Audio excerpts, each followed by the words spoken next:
Enggak tuh? Nggak tahu ya, belum ada sampai sekarang. Surat panggilannya belum ada. Tapi sebelumnya kamu tahu nggak sih Kak, Firdaus ini lagi dilaporkan seseorang dengan penistaan agama.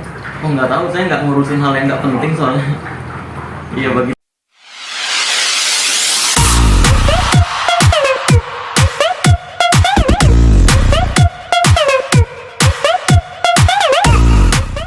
Tiga bawain dulu ya.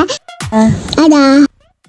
Sumpah demi Allah Azza wa Jalla, kalau dia berhasil buktiin itu settingan, gue beliin apapun yang dia mau, buktiin aja. Karena itu kan fitnah lagi-lagi kan. Lagi-lagi nyari panggung, fitnah. Aduh. Kalau ngomong doang gue juga bisa bilang, orang-orang yang bilang gue dan Mas Udin settingan itu dulunya cewek, sekarang jadi cowok, jadi transgender. Udah tahu Kak berarti yang bilang itu? Nggak tahu, siapapun ya.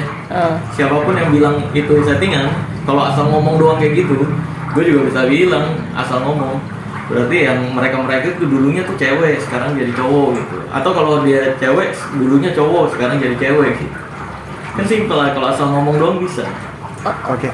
Bang Marcel beberapa waktu lalu sempat bertemu dengan Ferdian nih, Bang Ferdian.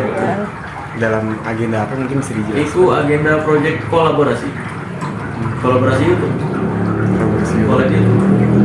Oke, Kak Ferdian sendiri udah ngomong bahwa emang nama kamu ada di IBH itu dan Ya, memang nyatanya memang ada nama asli kamu. Iya, tanpa Ferdian ngomong pun ya masyarakat juga bisa ngecek itu dari tahun 2012.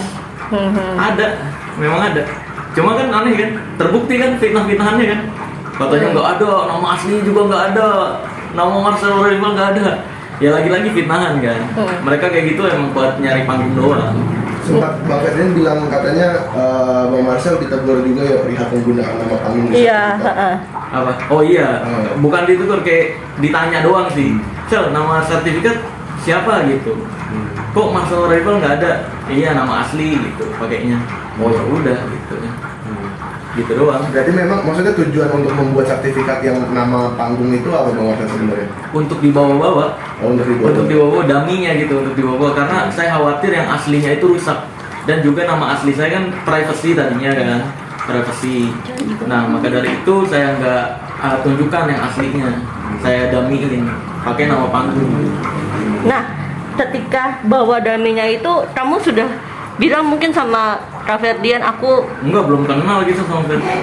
oh gitu. Belum kenal. Cuma kan bagi saya kan itu nama saya juga, kecuali saya buat sertifikat itu buat nama orang lain, itu pemalsuan baru. Ini kan buat saya juga. Marcel Rival saya, nama asli saya gitu. Nah, udah dibilang ada, sudah cukup lega kak kamu dengan berarti kamu sudah berhasil membuktikan ke orang-orang bahwa kamu itu benar. Sudah cukup lega kak atau gimana? Ya, tanpa saya membuktikan pun masyarakat bisa ngecek kok. Gitu kan kebenarannya bagaimana gitu. ibhcenter.org kan bisa diakses semua orang. Cuma kan mereka-mereka itu kemarin yang nyari nggak ada, nggak tahu cara nyarinya. Di situnya nomor anggota tapi nyarinya pakai nama. Kan aduh. Ya kayak gitulah, mungkin nggak ngerti internet mungkin ya, gaptek mungkin. Oke, Bang Marcel cuman kan sempat juga dibahas gitu. Berarti Bang Marcel sendiri memang ini klarifikasi aja. Berarti Bang Marcel ini memang muridnya Pak Yan Nurindra untuk Reiki ya, Reiki. bukan untuk IBH-nya. Bukan, kan dari dulu saya bilang gitu juga. Saya IBH itu belajar ke teman saya satu lagi, trainer dari IBH. Gitu, trainer IBH. Dan katanya sertifikatnya beli, tunjukin bukti saya beli, boro-boro saya beli. Duit aja buat ikut pelatihan nggak ada, makanya saya ikut-ikut ngekru, kenal sama teman saya, ikut pelatihan dia, saya dikasih sertifikasi IBH setelah dites sama dia, gitu. Berarti pada saat itu, berarti kan terdaftar sejak 2012 ya? 2012. Berarti pada saat itu posisinya Bang Marcel masih sekolah atau gimana? Masih sekolah. Oh masih sekolah Masih ya? sekolah. Reiki juga? Reiki juga. Memang pada saat sekolah itu saya udah ikut-ikut seminar, workshop banyak. Berarti 3 sertifikat Reiki itu pas diambil pas masih muda juga Pas ya? masih muda, iya betul. Yang soal pelaporan Bang Firdaus kata Bang Marcel akan dipanggil besok, bener nggak tuh? Nggak tahu ya, belum ada sampai sekarang. Surat panggilannya belum ada. Tapi sebelumnya kamu tahu nggak sih kak, Firdaus ini lagi dilaporkan seseorang dengan penistaan agama. Oh nggak tahu, saya nggak ngurusin hal yang nggak penting soalnya. Iya bagi saya itu mah angin lalu aja. hal-hal yang nggak penting kayak gitu kan saya nggak terlalu fokus ke arah sana sih. Saya lebih penting mengedukasi masyarakat Indonesia. Saya lebih fokus masyarakat Indonesia nih udah tersampaikan belum edukasi saya gitu aja sih. Kalau untuk orang-orang yang nyari panggung atau orang-orang yang bikin-bikin drama, fitnahan, itu hal-hal yang nggak penting bagi saya. Soalnya masyarakat Indonesia tuh juga bisa melihat lah, bisa membuktikan sendiri mana fitnah yang nggak ada buktinya, mana fakta yang jelas ada buktinya gitu. Bang Marcel cuman terdaftar di IBH sebagai anggota di IBH sejak tahun 2012. Berarti Bang Marcel sendiri di IBH itu seaktif apa sih? Karena kan Bang Ferdian sendiri kan pengurus, masih tapi baru ketemu kemarin ya. Iya, saya ketemu Ferdian itu jadi trainer doang. Kalau untuk deket ya baru kemarin ini. Karena kan dulu nggak dikenal, saya bukan siapa-siapa kan. Saya cuma peserta biasa. Ketemu Ferdian itu pertama kali kalau saya pribadi di IHS namanya, Indonesian Hypnosis Summit. Acara pertemuan para praktisi hipnotis 1 tahun sekali, IHS. Nah, saya ikut terus tiap tahunnya. Dulu ada 2 atau 3 tahun, saya agak lupa ya, karena udah cukup lama juga.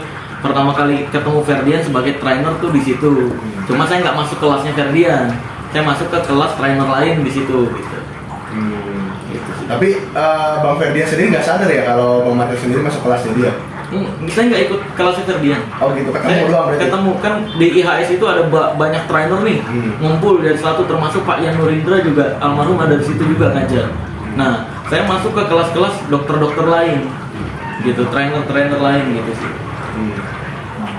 Kalau untuk Ferdian, saya baru deket ya baru-baru ini, Bang Ferdian. Dia tertarik setelah dikenal pesulap merah ini. Gitu. Jadi peserta doang kalau IBH. Oh peserta doang? Iya, murid salah satu member gitu.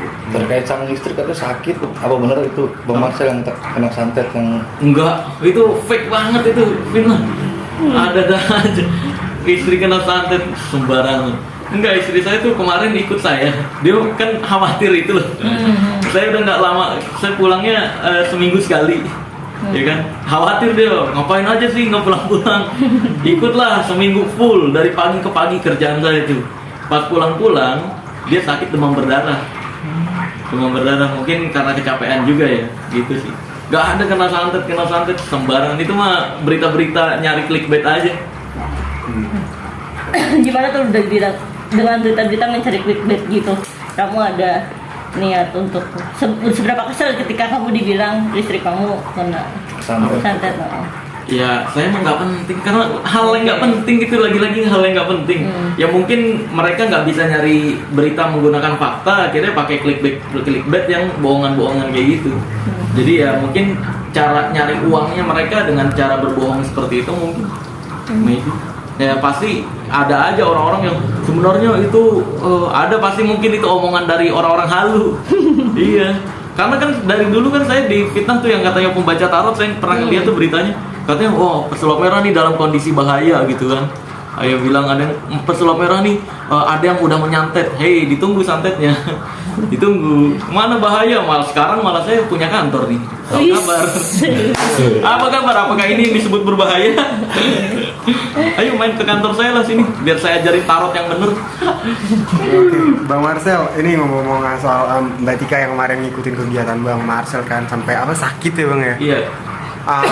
Dari pagi. Ini kru saya juga sakit, tapi udah sembuh lagi. Oke. Sakit apa kamu coba? Dia demam dia kemarin. Karena memang bener-bener pagi ke pagi loh jadwal kita. Pagi selesai jadwal pagi, siang selesai jadwal siang, sore malam. Oh, gitu. Itu Hari yang ngajak kegiatan Bang ikut kegiatan Bang Marcel itu dari Bang Marcelnya sendiri atau Mbak Tika? Istri saya sendiri yang dia mau ngikut karena kan gitu. khawatir. Gitu Khawatir. kan. Iya, khawatir jangan-jangan tidur di mana nih, pulang ke mana gitu. Dia saya ajak, saya emang gak ada yang ditutup-tutupin gitu. Saya ajak, ternyata dia kecapean sendiri.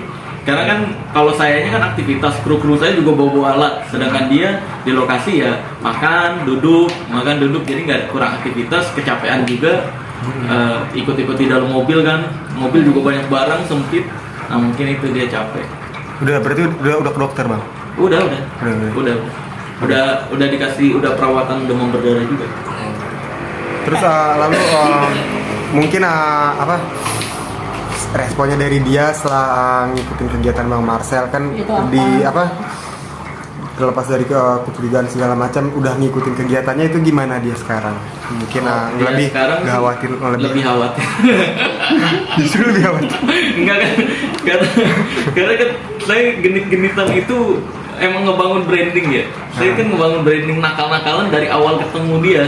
Awal kenal sama istri saya tuh, dia udah tahu saya ketika kerja tuh ngebangun branding genit-genitan gitu kan. Nah, ketika dia ikut kerja, ternyata banyak fans-fans wanita yang fotonya mepet-mepet gitu kan. Nah, dia ngelihat di situ lebih khawatir lagi, wah takut peselomeran ngerespon ketika di DM sama atau di tag sama fans-fans wanita ini gitu. Kan seksi-seksi banget kalau apalagi jadwal-jadwal malam ya. Fans wanita itu seksi-seksi banget. Ada yang meluk-meluk dan sebagainya. Jadi waktu ikut kegiatan panjang hari itu lebih itu ya, lebih kayak Lebih was-was. Jadi sekarang lebih sering Santai. ngecekin inbox Instagram sih. WhatsApp ya. Tapi media sosial dipegang istri juga berarti. Enggak. Cuma kalau pas ketemu aja jadi ngecek nih, kamu aku cek gitu. Dicek satu. Ini siapa nih? Ini siapa? Ya gitu sih. Kak, Kocak jadi.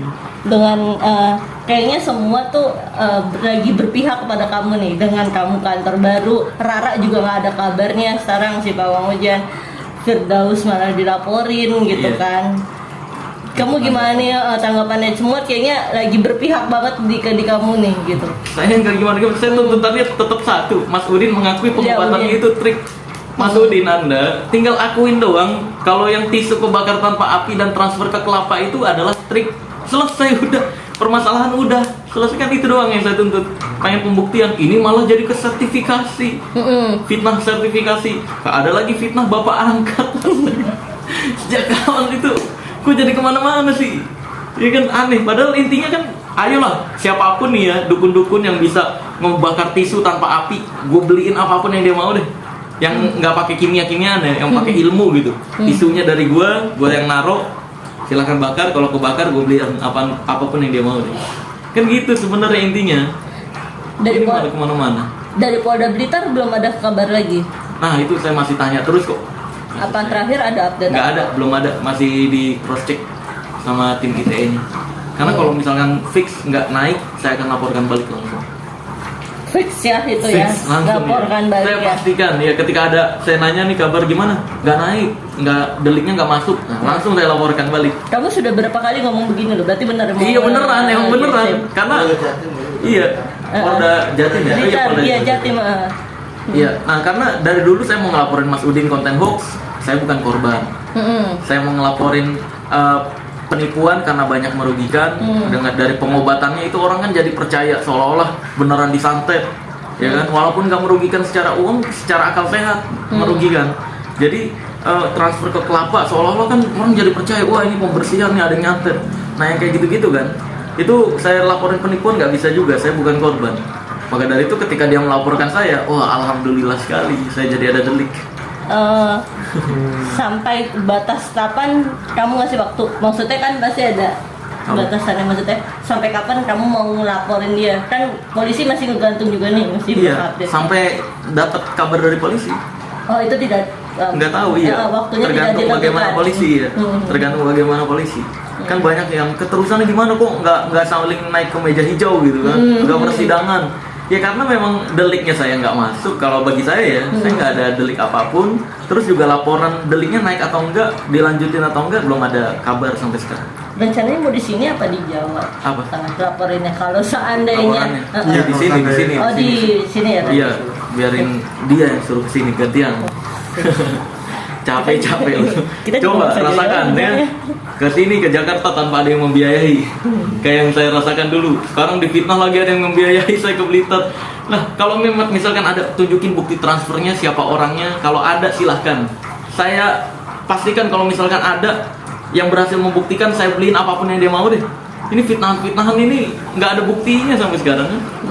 Iya. Kalau dibiayain ngapain saya naik kereta? Naik aja pesawat. Naik kereta lama, 14 jam lagi. Ekonomi lagi saya naiknya.